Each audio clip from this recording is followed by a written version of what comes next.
The Book of Genesis.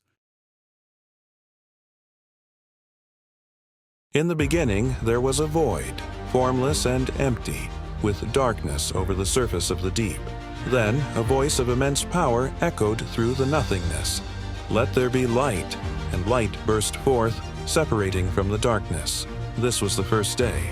On the second day, the voice spoke again, creating an expanse to separate the waters, and the sky was formed above the seas. A new reality was taking shape from the formless dark. The third day dawned with another command. The waters gathered, and dry land emerged, which he called earth. At his word, the land exploded with life, tender grass, seed-bearing plants, and trees bearing fruit.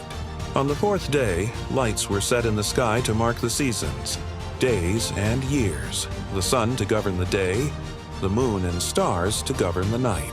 The fifth day saw the waters teem with living creatures and birds soar across the great expanse of the sky. On the sixth day, the earth was filled with life. The voice commanded, "Let the land produce living creatures," and beasts of the field, livestock, and crawling things appeared. Then, in the ultimate act of creation, God said, "Let us make mankind in our image." He formed man and woman, blessed them, and gave them dominion over all that he had made. As the seventh day arrived, creation was complete. The world existed in perfect, beautiful harmony. God looked upon all that he had made, from the smallest insect to the vast oceans, and saw that it was very good. And on that day he rested, sanctifying it as a day of peace and completion. Thus the heavens and the earth were completed. On the seventh day, God rested from his work of creation. The Lord God formed man from the dust of the ground and breathed into his nostrils the breath of life. He planted a garden in Eden with the tree of life and the tree of the knowledge of good and evil. God placed the man in the garden to tend to it, commanding him not to eat from the tree of knowledge. Then the Lord God created a helper. He took one of the man's ribs and made a woman, bringing her to the man. This is the story of Adam and Eve in the beginning. Now the serpent was more crafty than any of the wild animals the Lord God had made.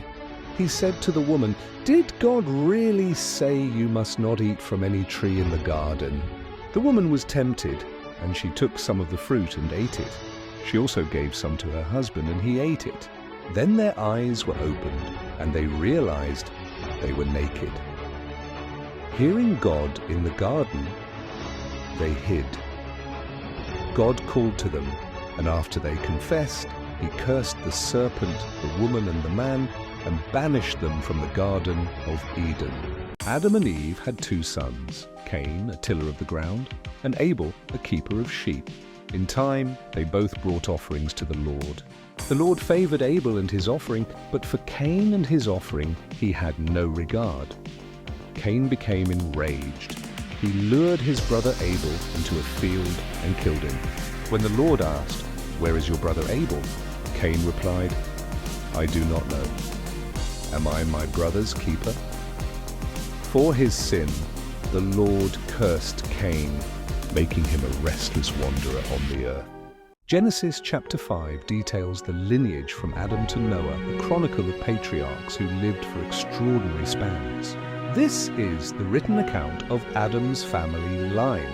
Adam lived 930 years, and he had a son in his own likeness, whom he named Seth.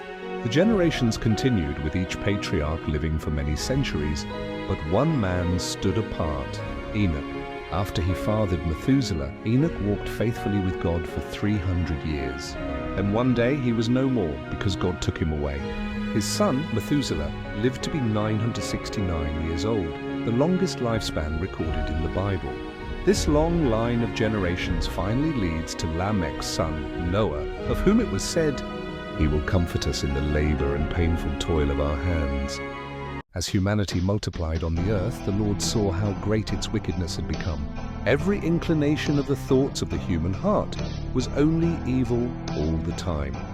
The Lord regretted that he had made human beings, and his heart was deeply troubled. So he said, "I will wipe from the face of the earth the human race I have created, But Noah, a righteous man, blameless among the people of his time, found favor in God's eyes. God instructed Noah to build an ark of gopher wood, for he would send a great flood to destroy all life.